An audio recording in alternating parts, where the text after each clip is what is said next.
think it's just a case of aim full, miss small. Huh. Those are fine.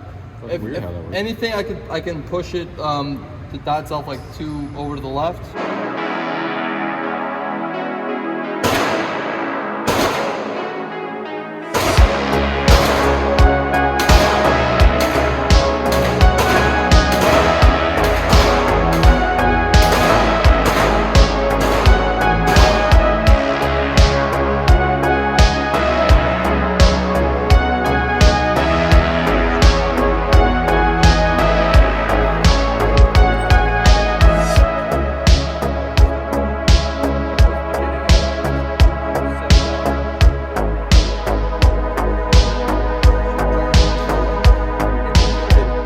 Mark IV Hunter is a great pistol, much more accurate than I am.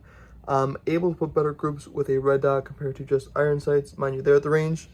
Not the best groups, not what I'm trying to say. Just saying it would be worse if I was just shooting with iron sights there. A Firefield Impulse is not to my liking. It is a cheap red dot. The reticle is a circle with a dot in the middle. This is what it looks like, kind of hard to show on camera. But even looking at it like this, you know, flush even, it sits kind of canted. This is what it looks like we're looking through the scope. Not like this way, but like kind of canted, like at a 15-degree angle, and that kind of throws my OCD off. Came with an extra battery, not a terrible scope, but just for this pistol, this is even cheaper red dot. You know, some cheap Chinese-made $30 scope with no real branding on it. I got it off Amazon. 30 bucks. The 22LR is not gonna, you know, knock it out of place. It'll stay true, and the battery life is not that great, but I have a bunch of extra batteries, so all good.